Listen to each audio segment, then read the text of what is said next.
Hi again. Within hours of voting, they were bombing.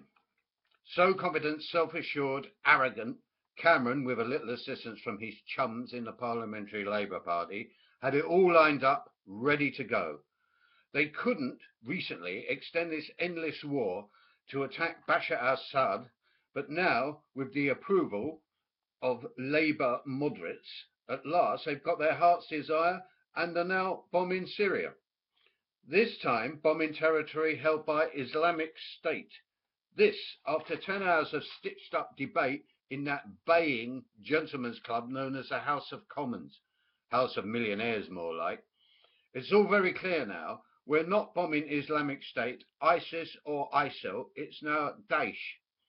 Although it seems to be Islamic State again after less than a couple of days. The usual tissue of lies were trundled out by the pro-war nutcases. 70,000 moderate Sunnis willing to combat IS forces on the ground, all a product of wishful thinking.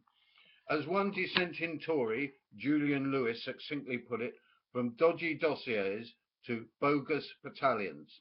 Tornado and Typhoon aircraft are now raining death upon those unlucky civilians living under the brutal Islamic State occupation. But sleep easy. Brimstone missiles, currently deployed by the Saudi Air Force against Yemeni rebels, are capable of pinpoint accuracy. They will limit collateral damage. Expect blown up wedding parties, schools, marketplaces, hospitals. Our government has no military or political strategy. This is all being manufactured to demonstrate our great nation is still a player on the world stage. Ground troops? Places like Raqqa will be like Stalingrad, each house and basement a heavily fortified bunker defended by thousands of fanatics willing, quite happy, to fight to the death, employing everything from human shields to Humvees driven by suicide bombers. As the years pass, Islamic State will thrive, as it's not only a question of holding and gaining territory, but a state of mind, something our putrid government are unable to combat or even comprehend. They are merely pouring petrol on the conflagration. Expect those flames to increase in intensity and complexity. Civil wars within civil wars, hundreds of militias constantly shifting allegiances. Today's good guys, tomorrow's bad guys, and vice versa. Anyone with half a brain can see this, apart from our deranged ruling class, who are committed to this course of disaster, come what may. But what of the opposition to the new bombing campaign?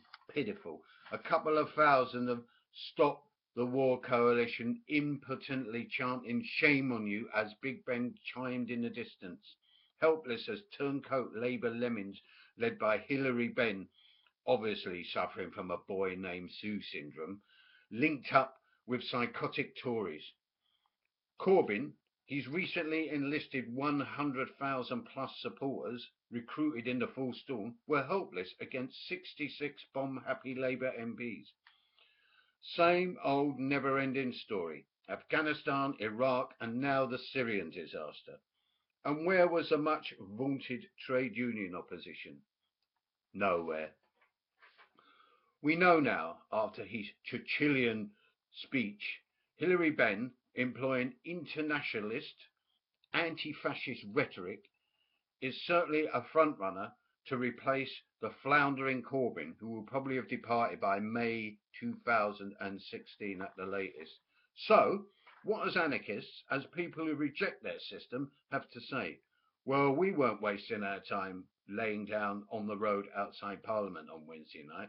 We already, along with a substantial section of the population, knew what the outcome of the phony debate would be, and the aftermath, with some of the horrors enacted out on the streets here by jihadist nutcases. Our government is already fighting another war, though, the relentless war against the working class, the poor, people of a darker colour, and even sections now of the middle class. Here in the UK, as I'm never tired of emphasising, we are existing in a one-party electoral state fused with feudalism and technology. It's a virtual dictatorship of millionaires working in the interest of multimillionaires and billionaires. Democracy is a facade. We have had, more or less, an unbroken chain of the same people and their inbred descendants ruling over us for a millennium. All this has to go. A revolution is the only way to achieve it. It's only when we take to the streets in an insurgent mood, seize buildings, occupy en masse, that will begin to turn the tide and overthrow the system. The left, the Corbynistas and unions haven't got a clue, or are themselves part of that same game, dreaming of power, but ultimately the loyal opposition to the system. That makes them part of the system, who will only be called into play in a spoiling role in the event of a section of the population wising up and taking to the streets in the first stage of our long, long overdue revolution. As we always say, and act upon it whenever we can, no war but the class war. Bye.